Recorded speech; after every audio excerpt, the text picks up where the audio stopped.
This week, we delve into a subject that brings us irreversibly into modernity. What was known as the Great War when it happened, and what later became known as World War I, is a watershed historical event. It's a point at which Western civilization pivots and learns a disquieting truth about itself that it had not yet acknowledged.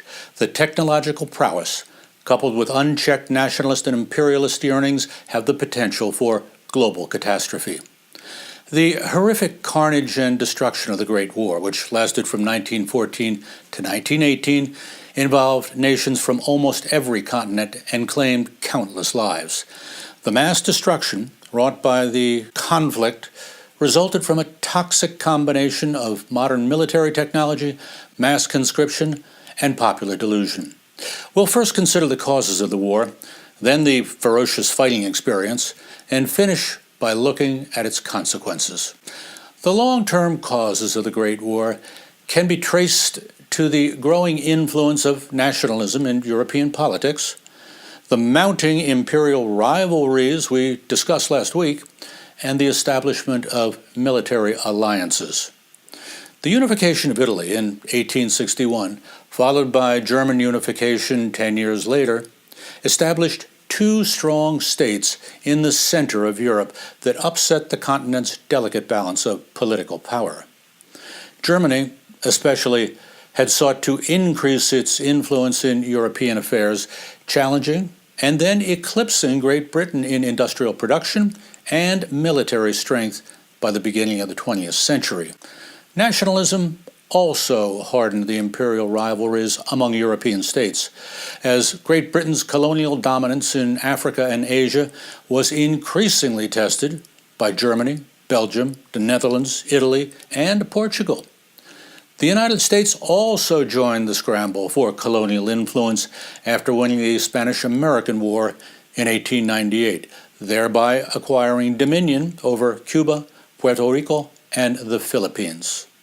However, the biggest surprise of the pre-war decade was the Japanese defeat of the Russian Navy at the Battle of Port Arthur in 1904, which resulted in Japanese control of the Korean Peninsula and Manchuria. The Russo-Japanese War witnessed for the first time in the modern age the defeat of a European power by an Asian nation. Increasing tensions between the European states led to the creation of defensive alliances. Germany, Austria-Hungary, and Italy formed the so-called Triple Alliance in 1882, which Italy abandoned once the war started in 1914. France and Russia countered by forming the Entente, which became the Triple Entente in 1907, when Great Britain joined in an attempt to restore the balance of power to European politics. But while the European nations considered the alliances a deterrent to conflict, they in fact facilitated a downward spiral to war that engulfed the entire continent by August 1914. The trigger for the war was the assassination of Archduke Franz Ferdinand, heir to the Austro-Hungarian throne, by a member of a terrorist group named the Black Hand, which wanted Bosnia-Herzegovina to break away from Austria-Hungary and unite with neighboring Serbia. We might ask, how did such a relatively isolated event lead to a world war? The conflict might have remained contained to the two Balkan countries had not Russia stepped in to support Serbia, which shared ethnic, religious, linguistic commonalities with the Russians. Germany then mobilized to support Austria-Hungary, just as the terms of the alliance dictated, and so threatened the Russians with war. France then joined in against the Germans, and none of the parties backed down. So, within just 5 days, all the dominoes fell, and Europe found itself involved in a brutal war that lasted over 4 years. Recent advances in technology had also contributed to the outbreak of war, ensuring countries could mobilize troops much faster than they had in past wars, which left little time for precious negotiation and quickly led to armed conflict. Surprisingly, The declaration of war was greeted with jubilation throughout Europe, with crowds cheering the onset of hostilities. Europeans had not experienced conflict of such magnitude since the Napoleonic Wars a century before. As such, their notion of war had little to do with reality and was romanticized by visions of heroism and national greatness spread by the press and politicians throughout Europe. The strong national fervor, often called the Spirit of August 1914, led hundreds of thousands of young men to enlist to fight for their countries. There was great confidence in national success, so much so that most soldiers going to war promised their loved ones that they'd be home in 6 months. Even the traditionally anti-war socialist and communist parties in both Germany and France voted in favor of war. For a few weeks early on, support for the war overcame class antagonisms, and nations united around the prospect of waging a successful war. The conviction that the war would be quickly over was also reflected in the general belief among military strategists that the war would be one of movement and rapid resolution. Yet, the war soon devolved into a stalemate as the machine gun, the same weapon that Europeans had so successfully used in their colonial conquest of Africa and Asia, came to dominate the battlefields of Europe. Because of its rapid firepower and transportability, the machine gun became an ideal defensive weapon. Even when they heavily outnumbered defenders, attacking infantry found it impossible to advance in the crisscross of machine gun fire. As casualties quickly mounted, soldiers dug in for protection. The trenches they excavated would become their homes for the next 4 years. The war of swift movement everyone had predicted had become a war of stasis, dominated by machine guns, heavy artillery, trenches, and barbed wire. And as casualties skyrocketed, public belief in the honor and glory of war diminished. The battles of Verdun and the Somme in 1916 were tragic examples of mass casualty warfare. The Battle of Verdun started in February of that year and lasted roughly 6 months.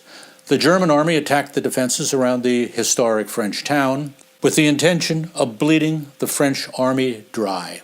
However, after 6 months of bitter fighting, the Germans had gained but a few miles of territory and had paid for it with more than 450,000 casualties, half of them mortalities. The French suffered just over 500,000 casualties. The battle came to an end when the British initiated a separate offensive against the Germans at the Somme River. The British suffered even greater casualty rates in the first 8 hours of fighting. Over 58,000 British soldiers died or were wounded in what came to be known as the race against death. By the end of the battle, a few months later, the opposing sides had lost a combined total of 1 million soldiers, either wounded or dead. The futility of the war was becoming apparent to many at the front. The strategic inertia of the conflict led military leaders to seek means to overcome the dominance of the machine gun and the trench system. New and increasingly lethal technologies, such as poison gas, airplanes, and tanks, were pressed into action in the hope that they could decide the costly conflict. Poison gas was perhaps the most reprehensible of these new weapons.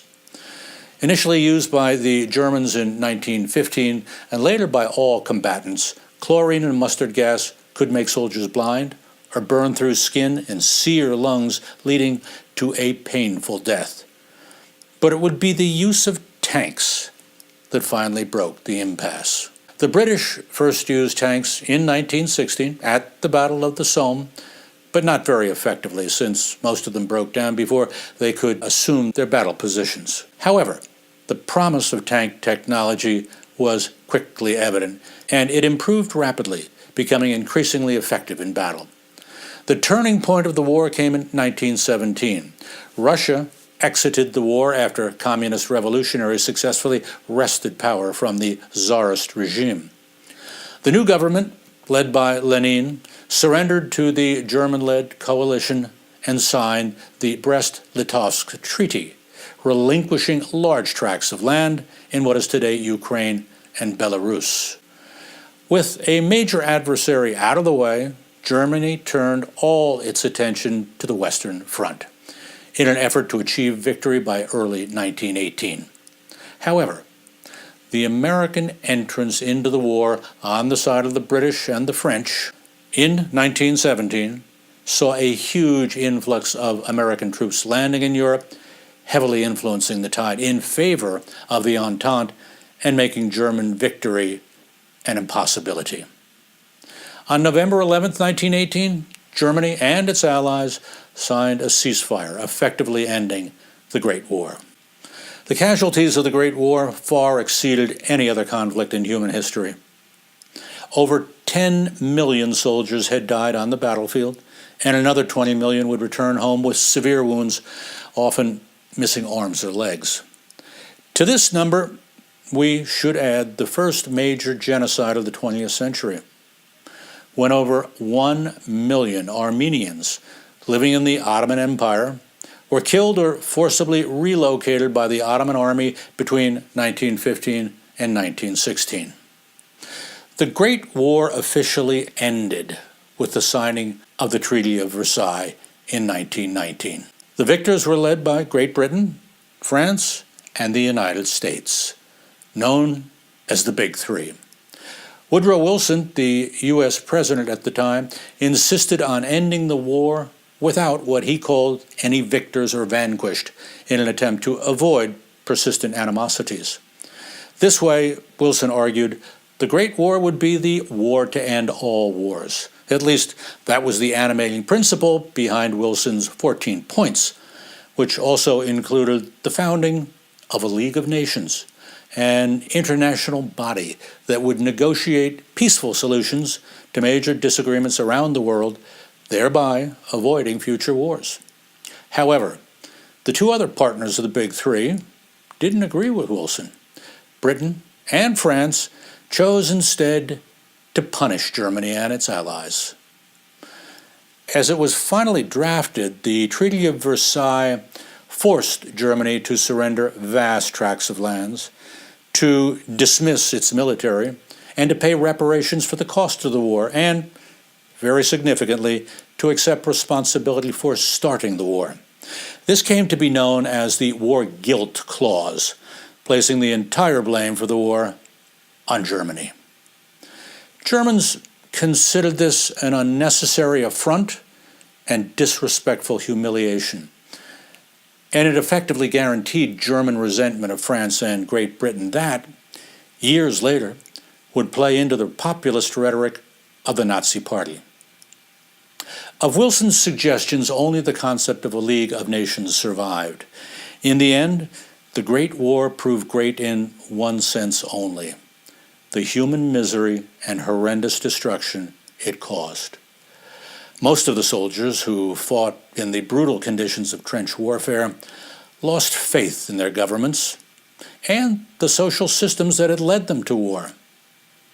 This cultural disillusionment and alienation that soldiers felt with governments and society in general was born from a loss of belief in the notions of morality, civilization, and nationhood that they had identified with Europe and America. This disillusionment was reflected in the literature composed by soldiers on the front lines. Erich Maria Remarque, a German, wrote All Quiet on the Western Front, a bitter indictment of the social consequences of war that you have probably read.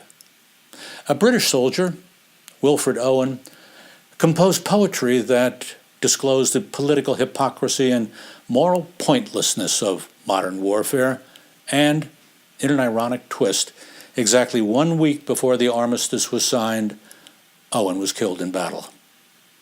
Yet, not all soldiers returning from the war felt alienated by their experiences. There were those who glorified war. In the military, they had found comradeship, discipline, and a sense of belonging. There was a clearly structured chain of command, and orders were followed efficiently. something they didn't often see in civilian government. To these soldiers, civilian society represented mediocrity. And for the Germans who shared these sentiments, the war had not been lost by the military, but by inept politicians. The solution to such ineptitude, they thought, was the militarization of society. In other words, they believed that civilian society should be structured like the military, with a clearly defined chain of command and a sense of duty. Ernst Jünger, a German soldier and author, became one of the most identifiable proponents of this type of cultural disillusionment. There would be more and more notorious radicals who rose to prominence, such as Benito Mussolini, founder of the Italian Fascist Party, and Adolf Hitler, who fought in the Great War and subsequently became the leader of the German National Socialists, otherwise known as the Nazis. They would play the decisive role in returning Europe and much of the rest of the world to brutal armed conflict just 20 years after the end of what Wilson had called the war to end all wars. And that will be the topic of our next unit. Until then, best wishes.